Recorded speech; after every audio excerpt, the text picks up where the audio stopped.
नमस्कार बच्चों, स्वागत है आपका अपने YouTube चैनल देव हिंदी क्लास में। कैसे हैं सभी? उम्मीद है सभी स्वस्थ होंगे, मस्त होंगे।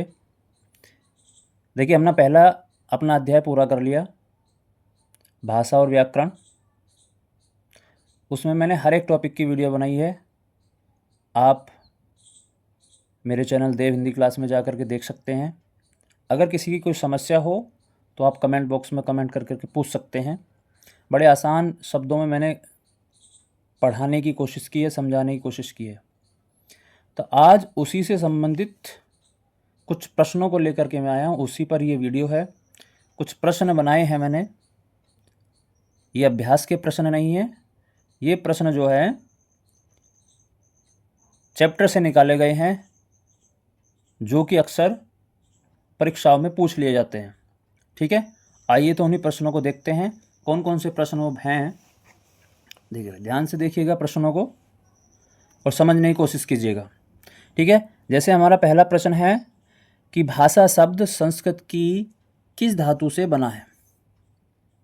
अगर ऐसा प्रश्न आ जाता है तो आपको लिखना है भास धातु। यहीं से एक दूसरा प्रश्न भी पूछ लेता है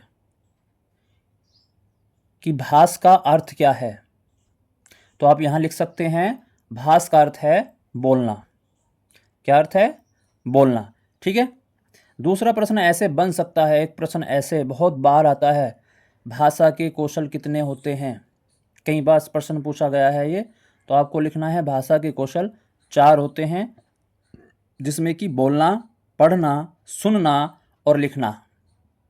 बात समझ में आ गई? तीसरा प्रश्न आपका क्या बन सकता है? तीसरा प्रश्न बन सकता है ये प्रश्न क्या कि कौन सी भाषा को कथित भाषा कहते हैं। कौन सी भाषा को कथित भाषा कहते हैं? कथित मतलब कही हुई भाषा। तो कौन सी भाषा है?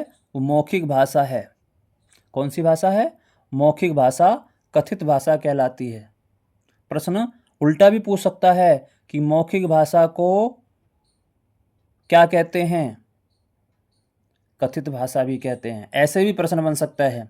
ठीक है, आगे चलिए। चौथा प्रश्न आपके सामने है, हिंदी को संविधान के किस अनुच्छेद के तहत राजभाषा का दर्जा प्राप्त हुआ। ये प्रश्न भी काफ़ी पूछा जाता है। तो आप लिखेंगे, पूरा भी लिख सकते हैं कि हिंदी को संविधान के अनुच्छेद 343 के तहत राजभाषा का दर्जा प्राप्त हुआ। अगर कहीं ऑप्शनल है तो आप लिख सकते हैं अनुच्छेद 343। बात समझ में आ गई? ठीक है, या यही एक प्रश्न बन सकता है, एक और प्रश्न कि हिंदी को संविधान के किस अनुच्छेद के तहत राजभाषा का दर्जा प्राप्त हुआ। तो इसका आंसर तो आपका हो जाएगा अनुच्छेद 343। अगर यही पूछ लें कि कब हुआ, राजभाषा का दर्जा कब प्राप्त हुआ, तो आप लिखेंगे, मैंने वीडियो में भी बताया है, आप जाकर के देख सकते हैं, 14 सितंबर 1949 को हिंदी को राजभाषा का दर्जा प्राप्त हुआ था। और इसी दिन हम हिंदी को हिंदी दिवस के रूप में मनाते हैं। ये भी प्रश्न बन सकता है। इस तरीके से कई प्रश्न बन सकते हैं। ठीक है, आगे आइए। भारतीय संविधान में कितनी भाषाओं को मान्यता है? 22 भाषाओं को मान्यता। आपने पढ़ा भी है, पढ़ाया मैंने अपने वीडियो में बताया भी है। 22 भाषाओं को भारतीय संविधान द्वारा मान्यता मिली थी। ठीक है, आगे क्या प्रश्न और बन सकते हैं, आप देखिए। वे कौन सी भाषाएं हैं जिनकी लिपि एक ही है? ये प्रश्न भी हो जाता है। तो देखिए, वो कौन सी भाषा है? हिंदी है, संस्कृत, गुजराती, मराठी। इन सभी की लिपि क्या है? देवनागरी है। ये देवनागरी लिपि में लिखी जाती हैं। ठीक है, व्याकरण भाषा को कैसा रूप प्रदान करता है? ये भी बहुत इंपॉर्टेंट प्रश्न है। तो व्याकरण भाषा को मानक और स्थायी दोनों रूप प्रदान करता है। ठीक है, मानक बोलने वाला भी और स्थायी लिखित रूप भी, यानी कि जो हमारे पास लिखा जाता है और वो स्थायी हो जाता है। ठीक है, हम लिख करके उसको स्थायी कर देते हैं वो हमारे पास कभी तक भी रखा रहता है, वो स्थायी रूप होता है। तो ये दोनों रूप जो है वो व्याकरण से ही प्राप्त होते हैं। आगे प्रश्न क्या बन सकता है, देखिए आगे प्रश्न हो सकता है भाषा का क्षेत्र कैसा होता है। तो आपको पता है, आपने पढ़ा है कि भाषा का क्षेत्र विस्तारित होता है, बड़ा क्षेत्र होता है भाषा का। जबकि यहीं एक प्रश्न और बन सकता है कि बोली का क्षेत्र कैसा होता है। तो मैंने यहीं बोली का भी बता दिया कि बोली का क्षेत्र जो है वो सीमित होता है, क्योंकि बोली एक सीमित क्षेत्र में ही बोली जाती है। ठीक है, अगर हम उस क्षेत्र को पार कर जाते हैं, उस क्षेत्र से दूसरे क्षेत्र में जाते हैं, तो बोली जो है वो बदल जाती है, यानी कि ध्वनि बदल जाती है। भाषा वही रहती है, लेकिन ध्वनियाँ जो हैं वो अक्सर बदल जाया करती है। ठीक है, और देखिएगा यहाँ 2 प्रश्न और मैंने लिखे हैं। मूलतः इस प्रकार का प्रश्न भी आ जाता है, मूलतः भाषा कितने प्रकार की होती है। अगर ये प्रश्न कहीं आए मूलतः भाषा कितने प्रकार की होती है, तो मूलतः भाषा जो है आप कहेंगे 2 ही प्रकार की होती हैं, मौखिक भाषा, लिखित भाषा।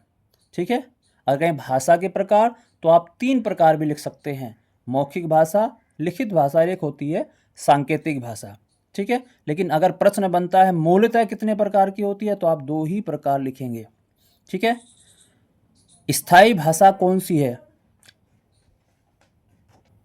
ठीक है, और लास्ट प्रश्न है स्थायी भाषा कौन सी है। स्थायी भाषा हमारी लिखित भाषा है। स्थायी मतलब हम जिसको लिख करके अपने पास रख सकते हैं और कभी भी ज़रूरत पड़ने पर उसको देख सकते हैं, तो वो भाषा लिखित भाषा होती है। तो ये 10 प्रश्न जो है मैंने कोशिश की है आपको समझाने की, ये प्रश्न बनाए हैं। और ये प्रश्न अक्सर जो है परीक्षा के लिए बहुत उपयोगी होते हैं, परीक्षा में अक्सर पूछ लिए जाते हैं।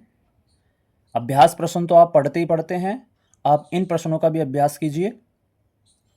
उम्मीद है वीडियो पसंद आया होगा। अगर वीडियो अच्छा लगा तो वीडियो को लाइक, सब्सक्राइब और चैनल को शेयर करें, और बेल आइकन भी दबा दिया करें, ताकि आगे इसी तरह की और ज्ञानवर्धक वीडियो आपके सामने सबसे पहले पहुंच जाए। राधे राधे।